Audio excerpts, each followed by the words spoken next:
क्या होगा अगर मैं आपसे कहूँ कि स्कूल की सबसे जरूरी चीज स्कूल हमें सिखाते ही नहीं है। अजीब लगता है ना। हम अपनी जिंदगी के 12 से 15 साल स्कूल और कॉलेज में बिताते हैं। मैथमेटिक्स सीखते हैं, साइंस सीखते हैं, हिस्ट्री सीखते हैं और अलग अलग सब्जेक्ट्स पढ़ते हैं। लेकिन सीखना कैसे है ये कोई नहीं सिखाता। हमें कहा जाता है पढ़ो, याद करो, रिवीजन करो और अच्छे मार्क्स लाओ। लेकिन यह शायद ही कभी बताया जाता है कि हमारा दिमाग किसी जानकारी को सीखता कैसे है, यह चीजों को भूलता क्यों है, कई बात को लंबे समय तक याद कैसे रखी जा सकती है। हम पढ़ते बहुत हैं लेकिन सीखते कितना है। हम में से ज्यादातर लोगों ने पढ़ाई इसी तरह की है। एग्जाम पास आया, किताबें खोली, चैप्टर्स पढ़ी, महत्वपूर्ण लाइंस को हाईलाइट किया, नोट्स दोबारा पढ़े और एग्जाम से एक दिन पहले जितना हो सके सब कुछ याद करने की कोशिश की। एग्जाम हुआ, आंसर्स लिखे, मार्क्स आए और कुछ हफ्तों बाद हमने पढ़ी हुई ज्यादातर चीजें भुला दी। अब सवाल यह है, हमने अगर सही में सीखा था तो इतनी जल्दी भूल कैसे गए? असली समस्या शायद हमारे इंटेलिजेंस में नहीं थी, समस्या हमारे सोचने के तरीके में थी या सीखने के तरीके में थी। हम अक्सर कई चीजों को पहचान लेने को ही सीखना समझ लेते हैं। किताब में कोई लाइन देखकर लगता है हाँ यह तो मुझे आता ही है, लेकिन जब किताब बंद करके वही बात समझानी हो तो शब्द नहीं निकलते। यानी हम इंफॉर्मेशन को पहचान तो रहे थे लेकिन हमें अपने दिमाग में उसे निकाल नहीं पा रहे थे। और असली लर्निंग वहीं शुरू होती है जहां दिमाग को सक्रिय रूप से काम करना पड़ता है। दिलचस्प बात यह है कि लर्निंग एक केवल टैलेंट नहीं है, यह केवल तेज दिमाग वाले लोगों की क्षमता नहीं है। लर्निंग भी एक स्किल है और दूसरी स्किल की तरह इसे भी सीखा जा सकता है। सीखने के कई तरीके हो सकते हैं, लेकिन आज हम 3 ऐसी प्रैक्टिकल टेक्निक्स की बात करेंगे जिससे कोई भी स्टूडेंट अपनी पढ़ाई में इस्तेमाल कर सकता है। पहली टेक्निक है एक्टिव रिकॉल, मतलब सक्रिय रूप से याद करने का प्रयास। एक्टिव रिकॉल का मतलब है किताब देखकर बार बार पढ़ना नहीं, बल्कि किताब बंद करके जानकारी को अपने दिमाग से याद करने की कोशिश करना। मान लीजिए आपने एक चैप्टर पढ़ा। आमतौर पर हम क्या करते हैं, उसी चैप्टर को फिर से पढ़ते हैं, फिर नोट्स देखते हैं, कुछ लाइंस को हाईलाइट करते हैं और क्योंकि वे लाइंस हमें जानी पहचानी लगती है, हमें लगता है कि चैप्टर याद हो गया। लेकिन एक्टिव रिकॉल में आप किताब बंद करते हैं और खुद से सवाल पूछते हैं, मैंने अभी क्या पढ़ा? इस चैप्टर के 3 सबसे महत्वपूर्ण पॉइंट क्या थे? इस कॉन्सेप्ट को मैं अपने शब्दों में कैसे समझाऊंगा? अगर किसी दोस्त को मुझे समझाना हो तो मैं क्या कहूंगा? एक खाली पेपर पर आप इसको लिख भी सकते हैं। शुरुआत में बहुत कुछ याद नहीं आएगा, शायद जवाब अधूरा होगा, शायद गलत भी होगा, लेकिन यह लर्निंग का सबसे इंपॉर्टेंट हिस्सा है। जब आपका दिमाग किसी जानकारी को खोजने और याद करने का सक्रिय प्रयास कर रहा होता है, तभी वह मेमोरी मजबूत होने लगता है। इसलिए गलत जवाब मिलता जब है उसे फेलियर नहीं कहेंगे, वह आपको दिखाता है कि आपका दिमाग दोबारा सोचने की जरूरत कर रहा है। यानी एक्टिव रिकॉल का बहुत सिंपल तरीका है, पहले पढ़िए, फिर किताब बंद कीजिए, खुद से सवाल पूछिए, जो याद है उसे बोलिए या लिखिए, फिर किताब खोलकर चेक कीजिए कि आपने जो अभी लिखा है वो सही है नहीं है, क्या छूट गया। यही है एक्टिव रिकॉल। दूसरी टेक्निक है स्पेस्ड रिपीटिशन, मतलब अंतराल पर दोहराना। स्पेस्ड रिपीटिशन का मतलब है एक ही दिन किसी चैप्टर को कई घंटों पढ़ने के बजाय उसे कुछ निश्चित अंतराल पर दोहराना। हमारा दिमाग समय के साथ इंफॉर्मेशन को भूलने लगता है, यह सामान्य बात है, लेकिन अगर किसी जानकारी को पूरी तरह भूलने से पहले दोबारा याद कर लिया जाए तो वो मेमोरी पहले से ज्यादा मजबूत हो जाती है। फिर अगली बार थोड़े बड़े अंतराल के बाद उसे दोहरा सकते हैं। उदाहरण के तौर पर डे 1 पे पहले बार आप टॉपिक पढ़िए, समझिए। डे 3 पर किताब बंद करके मुख्य जो उसके पॉइंट्स हैं उसको याद करने की कोशिश कीजिए। डे 7 पर उसी टॉपिक से जुड़े क्वेश्चन को हल कीजिए, अपने शब्दों में एक्सप्लेन कीजिए। डे 14 पर एक बार फिर उसी नोट्स को देखिए, रिकॉल कीजिए, केवल उन हिस्से को दोहराइए जो याद नहीं हुए हैं। इसके बाद जरूरत पड़े तो डे 30 पे इसको रिपीट कीजिए। इस रिवीजन से आपको पूरा चैप्टर शुरू से पढ़ने की जरूरत नहीं है। आप केवल यह चेक कर सकते हैं कि क्या याद रह गया, क्या कमजोर है।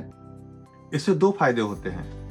पहला, एक ही दिन लंबे समय तक पढ़ने का दबाव कम होता है और दूसरा, जानकारी केवल एग्जाम तक नहीं बल्कि लंबे समय तक याद रखने में मदद होती है। यानी एक दिन 6 घंटे रटने के बजाय कुछ दिन तक छोटे छोटे सेशंस में दोहराना। यही है स्पेस्ड रिपीटिशन। तीसरा टेक्निक है इंटरलीविंग, मतलब विषयों को मिलाकर अभ्यास करना। इंटरलीविंग का मतलब है एक ही तरह के सवाल लगातार करने के बजाय अलग अलग तरह के टॉपिक्स या प्रॉब्लम को मिलाकर अभ्यास करना। मान लीजिए आप मैथमेटिक्स पढ़ रहे हैं और आप लगातार अलजेब्रा के 40-50 सवाल एक जैसे ही करते जा रहे हैं। कुछ समय बाद आपका दिमाग एक पैटर्न पहचानने लगता है। उसे पहले से पता होता है कि अगले सवाल में भी शायद वही फॉर्मूला इस्तेमाल करना है। आप सवाल सॉल्व तो कर रहे हैं, लेकिन हर सवाल पर नया निर्णय नहीं ले रहे होते हैं। अब इसके बजाय सोचिए, आपने अलजेब्रा का एक सवाल किया, फिर ज्योमेट्री का, फिर परसेंटेज का, फिर प्रोबेबिलिटी का। अब हर नए सवाल पर आपके दिमाग को पहले यह पहचानना होगा कि यह किस तरह का प्रॉब्लम है और उसके बाद कौन सा कॉन्सेप्ट इसमें इस्तेमाल होगा और इसे सॉल्व करने का सही तरीका क्या है। यानी आप केवल फॉर्मूला अप्लाई नहीं कर रहे, आप सही फॉर्मूला चुनना भी सीख रहे हैं। इंटरलीविंग केवल मैथमेटिक्स में नहीं, दूसरे सब्जेक्ट में भी इस्तेमाल किया जा सकता है। लैंग्वेज सीखते समय ग्रामर, वोकैबुलरी, रीडिंग, राइटिंग को मिक्स कर सकते हैं। साइंस में थ्योरी, डायग्राम्स, न्यूमेरिकल क्वेश्चंस को मिलाया जा सकता है। हिस्ट्री में अलग अलग घटनाओं के कारण और परिणाम कंपेयर किए जा सकते हैं। शुरुआत में यह तरीका थोड़ा मुश्किल लग सकता है, क्योंकि दिमाग को हर बार अपना तरीका बदलना पड़ता है, लेकिन यही कठिनाई दिमाग को ज्यादा गहराई से सोचने के लिए मजबूर करती है। यानी एक ही तरह के सवाल बार बार करना प्रैक्टिस है, लेकिन अलग अलग सवालों के बीच सही तरीका चुनना लर्निंग है। यही है इंटरलीविंग। चलिए तीनों टेक्निक को साथ में इस्तेमाल करने का प्रयास करते हैं। अब जानते हैं कि इन तीनों टेक्निक्स को एक साथ इस्तेमाल करने से कैसे हम अच्छी लर्निंग कर सकते हैं। मान लीजिए आप आज कोई चैप्टर पढ़े, पहले उसे ध्यान से समझिए, उसके बाद किताब बंद करके एक्टिव रिकॉल कीजिए, खुद से सवाल पूछिए, जो याद है उसे लिखिए, फिर उसी टॉपिक को डे 3, डे 7, डे 14 पर दोहराइए। यह है स्पेस्ड रिपीटिशन। और प्रैक्टिस करते समय उसी चैप्टर के सवाल मत कीजिए, पहले नए टॉपिक पुराने टॉपिक्स को मिक्स करके यूज कीजिए। यह इंटरलिविंग, यानी याद करने का प्रयास, अंतराल पर दोहराव और विषयों को मिलाकर अभ्यास। तीनों टेक्निक अलग नहीं है, ये एक दूसरे के साथ मिलकर लर्निंग को ज्यादा मजबूत बनाते हैं। तो फिर आइए जानते हैं कि फिर स्कूलों में इस टेक्निक को क्यों नहीं सिखाया जाता है। यही बड़ा सवाल है। अगर ये तरीके इतने प्रैक्टिकल हैं, तो हमारे स्कूल्स में इनके बारे में क्यों नहीं बताया जाता है? शायद इसलिए क्योंकि हमारा एजुकेशन सिस्टम मुख्य रूप से क्या पढ़ाना है इस सवाल पर बना हुआ है, ना कि कैसे सीखना है इस सवाल पर। टीचर पर सिलेबस पूरा करने का दबाव होता है, स्टूडेंट्स पर मार्क्स लाने का दबाव होता है, स्कूल्स पर रिजल्ट्स दिखाने का दबाव होता है। इस पूरे प्रोसेस में लर्निंग की क्वालिटी से ज्यादा कंटेंट की क्वांटिटी महत्वपूर्ण हो जाती है। चैप्टर पूरा हुआ या नहीं, नोट्स लिखे गए या नहीं, टेस्ट में मार्क्स कितने आए। लेकिन शायद ही कोई यह पूछता है, क्या बच्चे ने कॉन्सेप्ट समझा? क्या इसे अपने शब्दों में समझाया जा सकता है? क्या यह 6 महीने बाद भी याद रहेगा? क्या वह नॉलेज किसी भी सिचुएशन में इस्तेमाल हो सकता है? कल्पना कीजिए, अगर क्लास 6 के बच्चे को यह सिखाया जाए कि नोट्स कैसे बनाते हैं, सही सवाल कैसे पूछे जाते हैं, किसी जानकारी को वेरीफाई कैसे किया जाता है, किताब बंद करके रिकॉल कैसे किया जाता है, रिवीजन को कई दिनों में कैसे बांटा जा सकता है, अलग अलग कॉन्सेप्ट्स के बीच कनेक्शन कैसे खोजे जाते हैं, और जब बात कोई समझ न आए उसे छोटे छोटे हिस्सों में तोड़कर कैसे सीखा जाता है।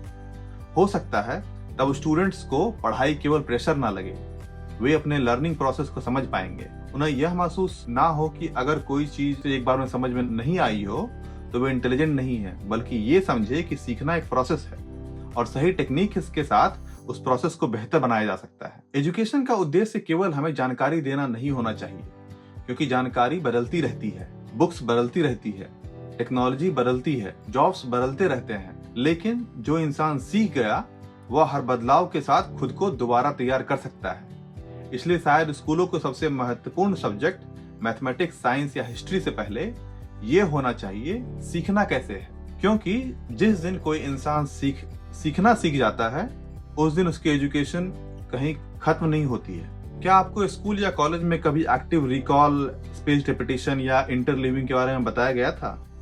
कमेंट्स में जरूर बताइए। और आपको अगर लगता है कि हमारा एजुकेशन सिस्टम केवल सिलेबस नहीं, सीखने के तरीके को भी सिखाए, तो इस वीडियो को जरूर शेयर करें। ऐसे थॉटफुल डिस्कशन के लिए चैनल को सब्सक्राइब कीजिए और अगले एपिसोड में मिलेंगे एक नए टॉपिक पर, एक नए चैलेंज के ऊपर और एक नए सोच के ऊपर। तब तक के लिए थैंक यू।